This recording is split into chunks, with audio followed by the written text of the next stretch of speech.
त्यसैगरी बैंक तथा वित्तीय संस्थाहरूबाट प्रभाव हुने सेवालाई क्रमिक रूपमा विशिष्टीकृत गर्दै बैंक तथा वित्तीय संस्थाहरूको वर्गीकरण र कार्यदायरामा पुनरावलोकन गर्न आवश्यक देखिएको छ। उपयुक्त पृष्ठभूमिमा मौद्रिक नीति तर्जुमा गर्दा अन्तर्राष्ट्रिय, राष्ट्रिय आर्थिक तथा वित्तीय स्थिति एवं परिदृश्य र यस बैंकको चौथो रणनीतिक योजनालाई आधार बनाइएको छ।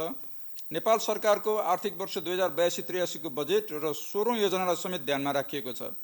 त्यसैगरी नेपाल सरकारले गठन गरेको उच्च स्तरीय आर्थिक सुधार सुझाव आयोगको प्रतिवेदन, मौद्रिक नीति सुझाव समिति, बैंकिङ क्षेत्र सुधार सुझाव कार्यदल र सरोकारवालाहरूबाट प्राप्त राय सुझाव समेतलाई मध्यनजर गरी आर्थिक वर्ष 2082-83 को मौद्रिक नीति तर्जुमा गरिएको छ।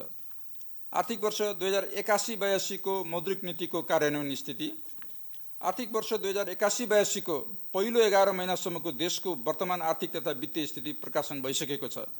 प्रमुख परिसूचकहरू मात्र उल्लेख गर्न चाहन्छु। आर्थिक वर्ष 2081-82 को पहिलो 11 महिनासम्म मुद्रास्फीतिको लक्ष्य 5% को हाराहारीमा राख्ने रहेकोमा 4.24% रहेको छ। मौद्रिक नीतिले कम्तीमा 7 महिनाको वस्तु तथा सेवा आयात धान्न पर्याप्त हुने गरी विदेशी विनिमय सञ्चिति कायम राख्ने लक्ष्य लिएकोमा 2082 जेठ मसान्तमा कायम रहेको सञ्चिति 14.7 महिनाको वस्तु तथा सेवा आयात धान्न पर्याप्त रहेको छ। 2082 जेठ मसान्तसम्ममा भारित औसत अन्तर्ब्याङ्क दर 3% कायम रहेको छ। बैंक तथा वित्तीय संस्थाहरूको भारित औसत अन्तर्ब्याङ्क दर 2082 जेठसम्ममा औसत 2.99% कायम भएको छ। त्यसैगरी ट्रेजरी बिल्सको भारित औसत ब्याज दर त्यसैको हाराहारीमा रहेको छ। बैंक तथा वित्तीय संस्थाको अल्पकालीन ब्याज दरहरू क्रमशः घटिरहेका छन्। 2082 जेठमा वाणिज्य बैंकको औसत निक्षेप ब्याज दरहरू 4.29% रहेको छ। अन्य बैंकहरूको पनि सोही अनुरूप रहेको छ। त्यसैगरी 2082 जेठमा वाणिज्य बैंकहरूको कर्जाको भारित औसत ब्याज दर 7.99% रहेको छ। निक्षेपको वास्तविक ब्याज दर धनात्मक रहेको छ। आर्थिक वर्ष 2082-83 को मौद्रिक नीतिको कार्यदिशा, संरचना र मौद्रिक उपायको बारेमा अब म के भन्न चाहन्छु। कार्यदिशाको आधार। वित्तीय प्रणालीमा अधिक तरलता कायम भई कर्जाको ब्याज दर घट्दै गएको पृष्ठभूमिमा समग्र मागमा सुधार हुँदै आएको छ।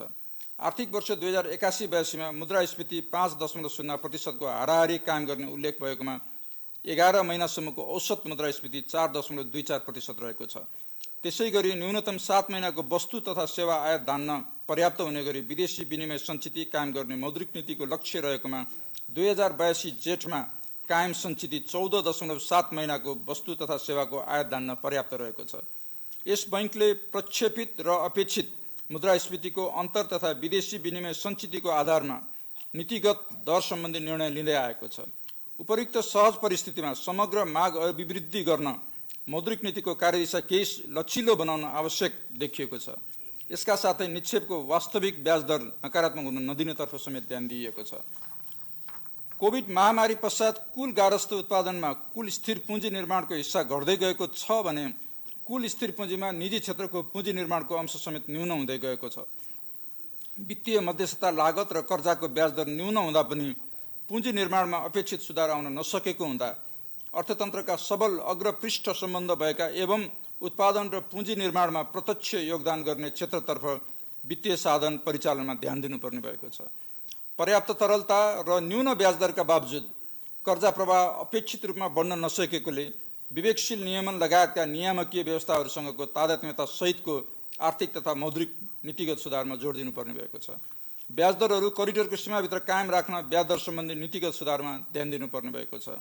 मौद्रिक नीतिको कार्यदिशा यस प्रकारको छ। सहज मुद्रास्फीति, सुविधाजनक विदेशी विनिमय सञ्चितिको स्थिति र परिदृश्यलाई मध्यनजर गर्दै अर्थतन्त्रलाई गतिशील बनाउन मौद्रिक नीतिको कार्यदिशा सजगतापूर्वक लचिलो बनाइएको छ। यसबाट निजी क्षेत्रको पुँजी निर्माण र सरकारको आन्तरिक ऋण परिचालनको लागतमा समेत कमी आई आर्थिक गतिविधि अभिवृद्धि सहज हुने अपेक्षा गरिएको छ। विगत वित्तीय स्थायित्व कायम गर्दै कर्जाको पहुँच र गुणस्तर अभिवृद्धि तथा कर्जा अधिकेन्द्रीकरण कम गर्न मौद्रिक उपाय र विवेकशील नियमन लगायतका नियामकीय व्यवस्थाहरूमा तादात्म्यता कायम गरिएको छ। खुला बजार कारोबार एवं ब्याज दर करिडोरलाई थप सुदृढ बनाई मौद्रिक प्रसार संयन्त्रलाई प्रभावकारी बनाएको छ। आर्थिक वर्ष 2082-83 में 5.0% को हाराहारीमा मुद्रास्फीति र कम्तीमा 7 महिनाको वस्तु तथा सेवा आयात धान्न पर्याप्त विदेशी विनिमय सञ्चित कायम गर्दै नेपाल सरकारको बजेट वक्तव्यमा उल्लेख भयो बमोजिम 6.0% को आर्थिक वृद्धि हासिल गर्न मौद्रिक तरलता र विदेशी विनिमय व्यवस्थापन गरिनेछ। आर्थिक वर्ष 2082-83 को लागि विस्तृत मुद्रा प्रदायको वृद्धि दर 13% र निजी क्षेत्रतर्फ जाने कर्जा वृद्धि दर 12% सम्म रहने प्रक्षेपण गरिएको छ। नेपाली रुपैयाँको भारतीय रुपैयाँसँगको स्थिर विनिमय दरलाई मौद्रिक नीतिको अंकुशको रूपमा लिँदै आएकोमा यसलाई अन्तरिम लक्ष्यको रूपमा यथावत राखिएको छ। बैंक तथा वित्तीय संस्थाको भारित औसत अन्तर्बैङ्क दरलाई मौद्रिक नीतिको सञ्चालन लक्ष्यको रूपमा यथावत राख्दै स्वचालित र नियममा आधारित खुला बजार कारोबार सञ्चालनलाई निरन्तरता दिइएको छ। बैंक तथा वित्तीय संस्थाको भारित औसत अन्तर्बैङ्क दरलाई नीतिगत दरको हाराहारीमा कायम हुने गरी खुला बजार कारोबार सञ्चालन गरिनेछ। अब म मौद्रिक उपकरणहरूको बारेमा केही कुरा राख्न चाहन्छु। ब्याज दर कोरिडोरको माथिल्लो सीमाको रूपमा रहेको बैंक दरलाई 6.5% बाट घटाई 6% र ब्याज दर कोरिडोरको तल्लो सीमाको रूपमा रहेको निक्षेप सङ्कलन दरलाई 3.0% बाट घटाई 2.75% निर्धारण गरिएको छ। नीतिगत दरलाई 5.0% बाट घटाई 4.5% कायम गरिएको छ। बैंक दरमा स्थायी तरलता सुविधा प्रदान हुने विद्यमान व्यवस्थालाई निरन्तरता दिइएको छ। अनिवार्य नगद अनुपात र वैधानिक तरलता अनुपात सम्बन्धी विद्यमान व्यवस्थालाई निरन्तरता दिइएको छ। बैंकिङ प्रणालीमा रहने संरचनागत प्रकृतिको तरलता व्यवस्थापनलाई प्रभावकारी बनाउन आवश्यकता अनुसार नेपाल राष्ट्र बैंक ऋणपत्र निष्कासन गरिनेछ। बैंक तथा वित्तीय संस्थाहरूबीच गरिने अन्तर्बैङ्क कारोबारलाई थप व्यवस्थित र पारदर्शी बनाई यथार्थ समयको कारोबार यस बैंकले प्रत्यक्ष अनुगमन गर्न सकिने गरी प्रणालीगत सुधार गरिनेछ। आगामी आर्थिक वर्ष 2082-83 को वित्तीय क्षेत्र र विदेशी विनिमय सम्बन्धी नीति यस प्रकार छ। अर्थतन्त्र क्रमिक रूपमा लयमा फर्कन थाले पनि बैंक तथा वित्तीय संस्थामा निष्क्रिय कर्जा र गैर बैंकिङ सम्पत्ति बढेको छ। यसबाट पुँजीकोषमा दबाव पर्न गई कर्जा लगानी क्षमता समेत प्रभावित भएको छ। ऋणीहरू कालो सूचीमा पर्ने क्रम बढ्दै गएको छ। तसर्थ बैंक तथा वित्तीय संस्थाको कर्जा लगानी क्षमता बढाउने, कर्जा व्यवस्थापनलाई सहज बनाउने र पुँजीकोष सुदृढ बनाई वित्तीय स्थायित्व कायम गर्ने कार्य प्राथमिकतामा रहेको छ। साथै सम्पत्ति व्यवस्थापन कम्पनी स्थापनामा प्राथमिकता दिई बैंक तथा वित्तीय संस्थाहरूको निष्क्रिय कर्जा र गैर बैंकिङ सम्पत्ति व्यवस्थापनमा ध्यान दिनु आवश्यक छ। बैंकिङ प्रणालीमा रहेको अधिक तरलता र न्यून ब्याज दरबाट अर्थतन्त्रले लाभ लिन सक्ने अवस्था छ। यसको लागि बैंक तथा वित्तीय संस्थाहरूले कर्जा प्रवाह गर्दा स्वनियमनमा रही ऋणीको परियोजना, ज्ञान, सिप र क्षमताको विश्लेषणलाई उच्च प्राथमिकता दिनु आवश्यक छ। वित्तीय स्थायित्वको लागि अन्तर्राष्ट्रिय मापदण्डमा आधारित नियमनका व्यवस्थालाई लागू गर्दै क्रमशः अतिरिक्त नियमनहरू खुकुलो बनाउने र जोखिममा आधारित अनुगमन सुपरिवेक्षणलाई उच्च प्राथमिकतामा राखी कर्जा सम्बन्धी निर्णयमा बैंक तथा वित्तीय संस्थालाई थप जिम्मेवार बनाउनु आवश्यक छ। प्रविधिको तीव्र विकास र उपयोगसँगै वित्तीय प्रणाली नयाँ चरणमा प्रवेश गरेको छ। आधुनिक प्रविधिको विकासलाई आत्मसात गर्दै वित्तीय क्षेत्रमा नयाँ सिप, क्षमता र अवसरको सदुपयोग गर्नुपर्ने हुन्छ। यसका लागि संस्थागत विविधता कायम गरी वित्तीय साधन पहुँचयोग्य र प्रतिस्पर्धी बनाउन बैंक तथा वित्तीय संस्थाहरूलाई विशिष्टीकृत सेवा प्रदान गर्न प्रोत्साहन गर्न आवश्यक छ। आर्थिक वर्ष 2082-83 को मौद्रिक नीतिको कार्यदिशासँग सामञ्जस्य हुने गरी विवेकशील नियमन एवं नियामकीय विदेशी विनिमय व्यवस्थापन, भुक्तानी प्रणाली र सम्पत्ति शुद्धिकरणसँग सम्बन्धित नीतिगत व्यवस्थाहरू यस प्रकार गरिएको छ। नियमन तथा सुपरिवेक्षण। दोस्रो वित्तीय क्षेत्र रणनीति नेपाल सरकारबाट स्वीकृत भए पश्चात कार्यान्वयनमा ल्याइनेछ। निजी आवश्यक घर निर्माण गर्न वा खरिद गर्न प्रवाह गर्ने कर्जाको सीमा रु 2 करोडबाट बढाई रु 3 करोड कायम गरिनेछ। पहिलो घर निर्माण वा खरिद गर्दा यस्तो कर्जा प्रवाहको लागि कर्जा मूल्य अनुपात बढीमा 80% सम्म र अन्यको हकमा बढीमा 70% सम्म कायम गर्न सक्ने व्यवस्था मिलाइनेछ। चालु पुँजी कर्जा सम्बन्धी मार्गदर्शनलाई कृषि, साना तथा घरेलु उद्योग, शिक्षा, स्वास्थ्य, खेलकुद, सञ्चार र मिडिया हाउस लगायतको व्यवसायको प्रकृति र कर्जा भुक्तानी आम्दानी चक्रको आधारमा आवश्यकता अनुसार परिमार्जन गरिनेछ। विद्यमान कर्जाको वर्गीकरण तथा कर्जा नोक्सानी व्यवस्था अध्ययन गरी पुनरावलोकन गरिनेछ। आवश्यकता अनुसार पुनरावलोकन गरिनेछ। कृषि तथा लघु, घरेलु साना र मझौला व्यवसायमा कर्जा सहजीकरण गरी न्यून र मध्यम आय भएका घर परिवारको जीवनस्तर सुधारमा सहयोग पुर्याउने उद्देश्यले देहाय बमोजिमको व्यवस्था गरिनेछ।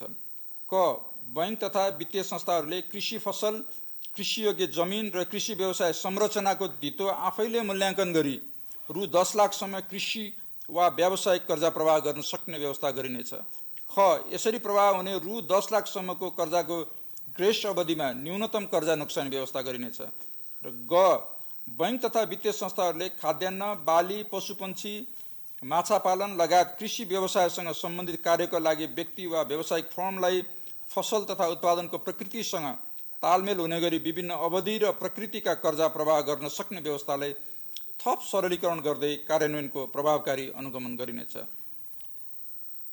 नेपाल कृषि अनुसन्धान परिषद नार्कले सिफारिस गरेका जातका कृषि उपजहरूको उत्पादन अभिवृद्धि गर्ने उद्देश्यका लागि बैंक तथा वित्तीय संस्थाहरूबाट प्रवाह हुने कर्जामा सहजीकरण गरिनेछ।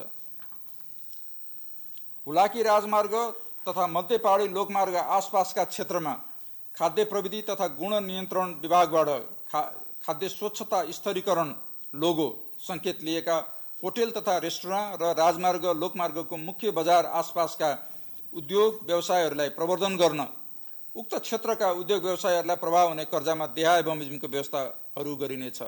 क रु 3 करोडसम्म प्रभाव भएको कर्जालाई साना तथा मझौला उद्यममा प्रभाव भएको कर्जामा समावेश गरी तोकिएको क्षेत्रमा प्रभाव हुने कर्जामा गणना गर्ने व्यवस्था मिलाइनेछ। ख यस्तो कर्जामा आधार दरमा बढीमा 2% बिन्दुसम्म मात्र प्रिमियम थप गरी कर्जा प्रभाव हुने व्यवस्था मिलाइनेछ। जाजरकोट, रुकुम लगायतका भूकम्प प्रभावित क्षेत्रमा परियोजना रहेका व्यावसायिक कर्जा तथा उक्त क्षेत्रमा बसोबास गरिरहेका व्यक्तिहरूले लिएको कर्जा पुनर्तालिकीकरण या पुनर्संरचना गर्न चाहेमा बैंक तथा वित्तीय संस्थाले ऋणीको आवश्यकता र औचित्यको आधारमा ऋणीको नगद प्रवाह तथा आम्दानी विश्लेषण गरी बुझाउनु पर्ने ब्याज रकमको कम्तीमा 10% रकम असुल उपर गरी पुनर्तालिकीकरण या पुनर्संरचना गर्न सक्ने व्यवस्था मिलाइनेछ। ऊर्जा उत्पादनका क्षेत्रमा प्रवाह गरेको कर्जाको ब्याज पुञ्जीकरण गर्ने सम्बन्धी व्यवस्थामा पुनरावलोकन गरिनेछ। बैंक तथा वित्तीय संस्थाहरूबाट शेयर धितोमा प्रवाह हुने मार्जिन प्रकृतिको कर्जाको विद्यमान एकल ग्राहक कर्जा सीमा रु 15 करोडबाट बढाई रु 25 करोड बनाइनेछ। चेक अनादरको कारण कालो सूचीमा पर्ने विद्यमान व्यवस्थामा नीतिगत सहजीकरण गरिनेछ। बैंकिङ क्षेत्रलाई थप प्रतिस्पर्धी, अनुशासित र जिम्मेवार बनाउन कर्जा, ब्याज दर र समष्टिगत नियमनमा सुधार गर्दै जोखिममा आधारित सुपरिवेक्षण प्रणालीलाई प्रभावकारी बनाइनेछ। वाणिज्य बैंकहरूको सम्पत्तिको गुणस्तरमा सुधार गर्न सम्पत्ति गुणस्तरको मूल्याङ्कन गरिनेछ।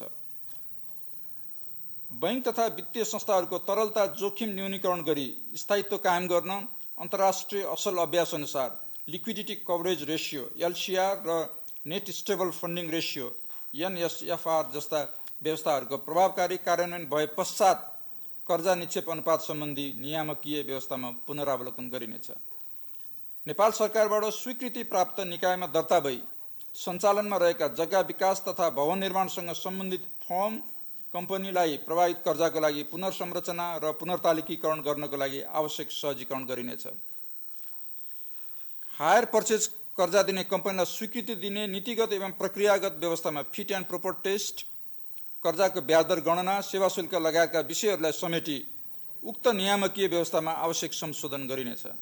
नेपाल सरकारले तोकेको पूर्वाधार क्षेत्रमा लगानी गर्ने उद्देश्यले स्थापना भएका निकायले वित्तीय स्रोत जुटाउन जारी गरेका डिबेन्चरमा बैंक तथा वित्तीय संस्थाले लगानी गर्न सकिने व्यवस्था मिलाइनेछ। यस बैंकबाट इजाजत प्राप्त ख वर्गका विकास बैंक र ग वर्गका वित्त कम्पनीहरूमा विगत लामो समयदेखि बासेल 2 र 3 अनुसारका न्यूनतम पुँजी, पर्याप्तता अनुपात लगायत विभिन्न नियामकीय मापदण्डहरू कार्यान्वयनमा रहेको सन्दर्भमा ग वर्गका राष्ट्रिय स्तरका वित्त कम्पनीहरूले प्राथमिक पुँजीको 15 गुणासम्म निक्षेप परिचालन गर्न सक्ने सीमा हटाइनेछ।